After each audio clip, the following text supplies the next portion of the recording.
All right, so today we are making the dolls some spritz cookies for Christmas. Here's what we made compared to the real thing. Stay tuned and see how fun and easy this project is.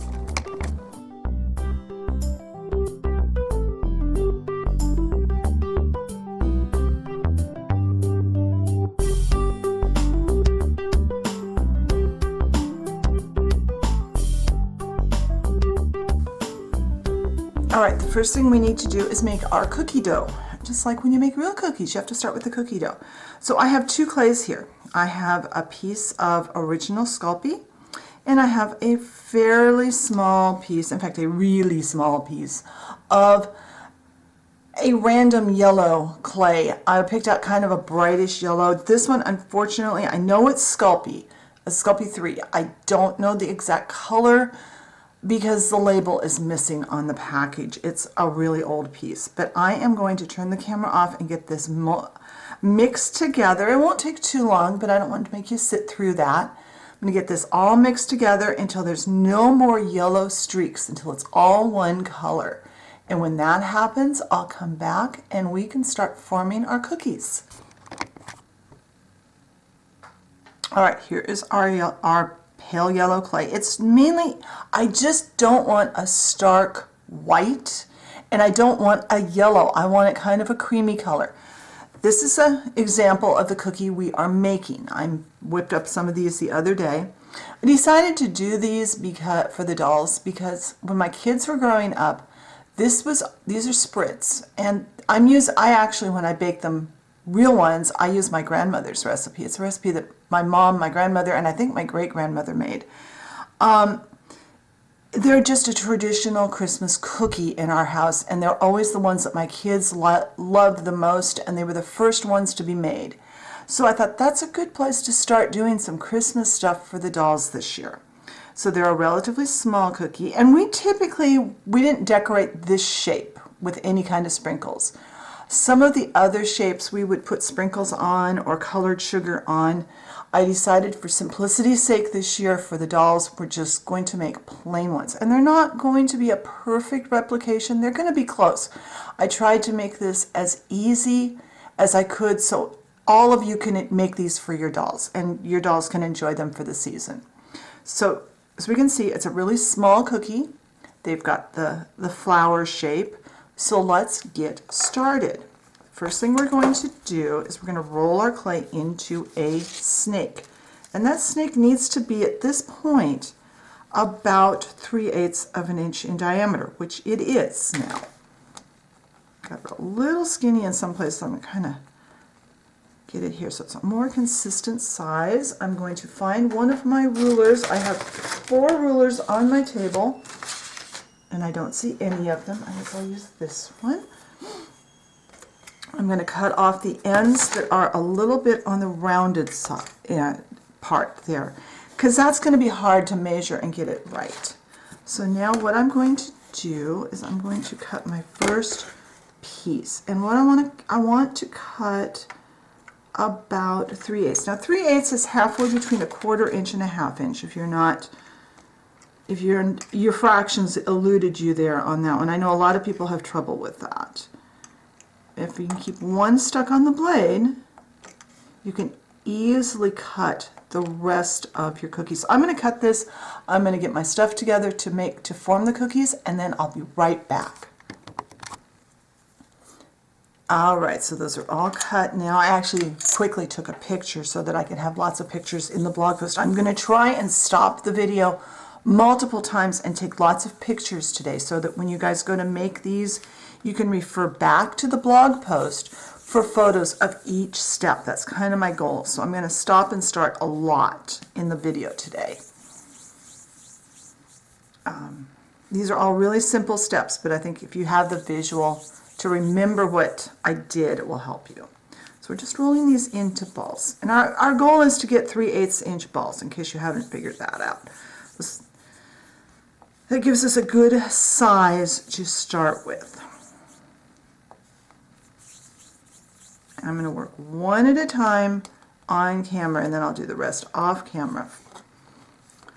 So we're going to take one of our little balls here, and we're going to take our finger and we're going to press down. Our goal is not to get that very flat. Our goal is to get it about, which I've got, a 1/2 inch in diameter. So you're only smashing it down enough to make it about 1/8 of an inch bigger than it was. So now we're going to take our clay knife or anything that's, excuse me, I'm losing my voice today, anything that will give you a nice line. And this works better if you can put your head right here so you can look directly down like the camera's doing, but I'm letting you guys have that view. Now I'm not cutting through, I'm using the back of the blade and I'm just making a line. This is a placement line. It's for reference. Kind of rocking it so I get a nice line all the way across. The goal is you want these sections between the lines to be as even as you can get them. That's pretty good. I was off on that last one, but it's fine. Toothpick, I have found, is the best tool to use. Unfortunately, it's really hard to get a video with the toothpick. I'm going to try and do this so that you guys can see. Usually I hold my hand like this, but that's not going to help you to see what I'm doing. They will turn out better if you can put your hand in a correct position, but we're going to do it this way. So where that line that we just made intersects, I'm going to use my toothpick and go back, make a divot.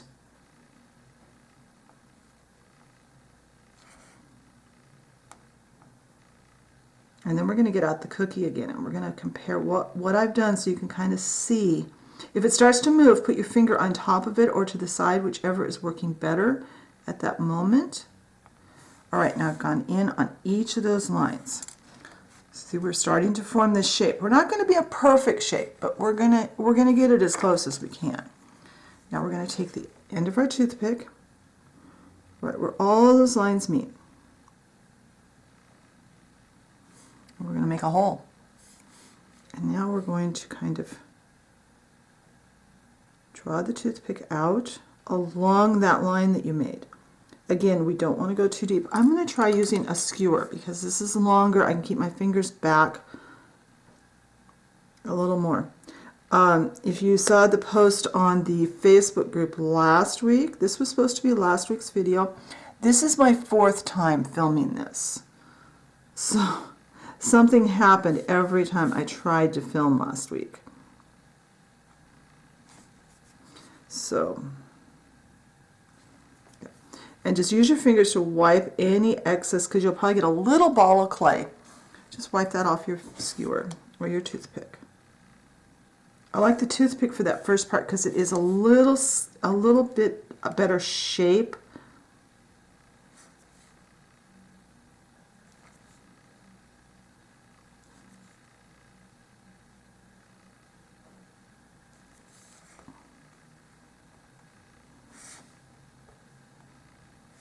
All right, there we go. So I am going to turn the camera off and I'm going to form the rest of these into this shape. When that's done, I'll come back and we'll do a little tweaking and then we'll do our texturing and our coloring. All right, I got the rest of that clay formed into cookies, and this one I don't like. It's too thin. I'm going to show you a couple of things that went wrong with this one so you know what to do, what to look for. So this one is way too thin, and when these get done you'll see that I didn't push them down too far. This one I pushed down way too much and it doesn't look good. So that one, I'm going to stick it over with my other clays that I've pulled off the table and off the tray, and that one's going to be off to itself. So now we're going to do a couple of final steps and then we're going to go on to coloring. So this is the one we've been working with on camera. I'm going to define this by letting it rest, by the way, while you do the others. That lets the clay kind of firm up and not be quite so soft.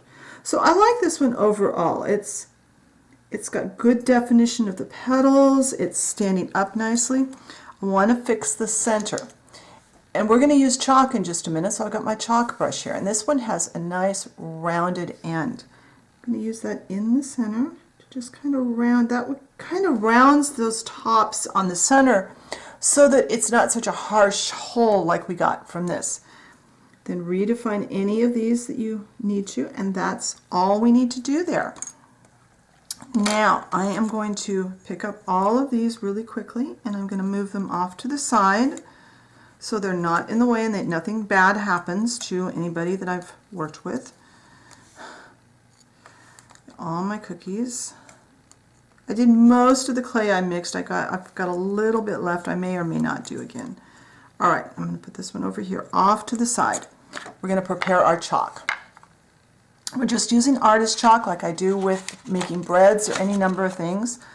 This is a very light kind of a yellow ochre color. It's much lighter than it's the very lightest of these golden yellows that are in this particular collection of clay that I pulled out. That we're going to use some of. We've also got the yellow ochre that you've seen me use for making breads golden brown and delicious, and cakes and other things. We're not going to use as much of that on this one, just a little. Then I have this kind of reddish brown, and if you've watched my breads or any of my dinner rolls, any of those videos, you've seen me use this before. This we're going to use some of. And then I've got a darker brown, and we're not going to use much of this. This is just going to be kind of there to show any mistakes that the dolls may have made when they bake their cookies. And I need to turn the camera off and go get a paper towel, because it's really important to have a damp paper towel when you're doing this. All right, I have my damp paper towel off to the side. I'm going to stick this off to the side a little bit so it's not in my way, so I can work. Now I'm going to take the cookie that we've been working with, and I'm going to, this is just a toothbrush that I use for clay. Pick them up at Dollar Tree. They're great for working with your clay.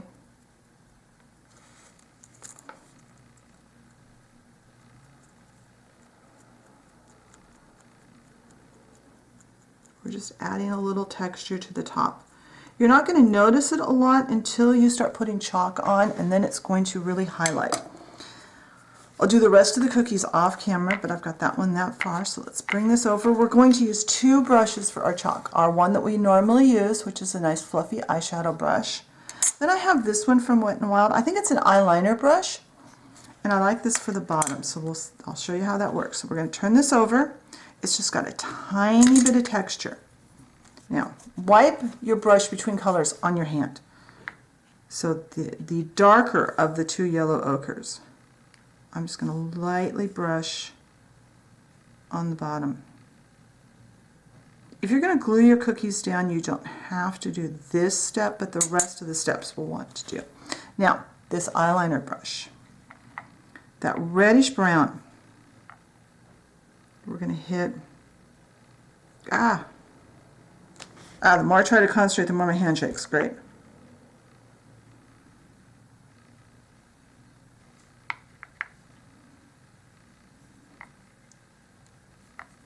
There we go.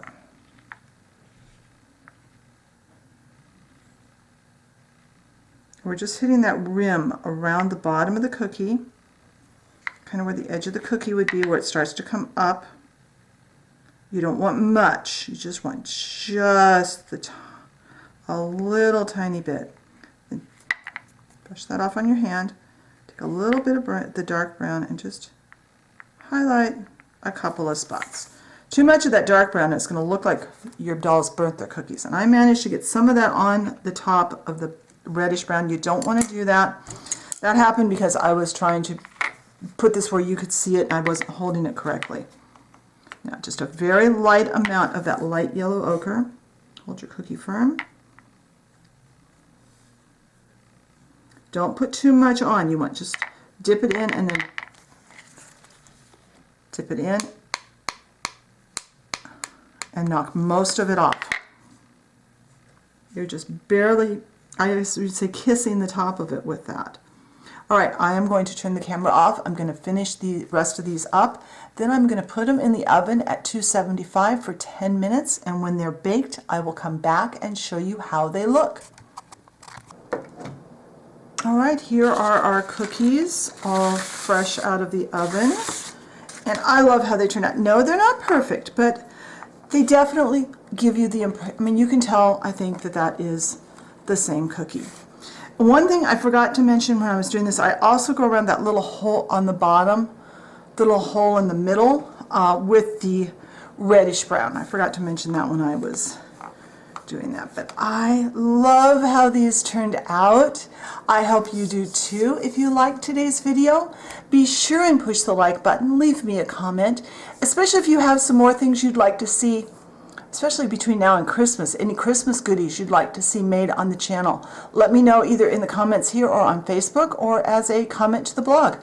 Speaking of the blog and Facebook, if you haven't found either of those, be sure and check them out. The links are in the description box always. If you haven't subscribed and you enjoy my content, be sure and hit the subscription button and the notification bell so you know when I put out a new video. And I will talk to you next time. Bye.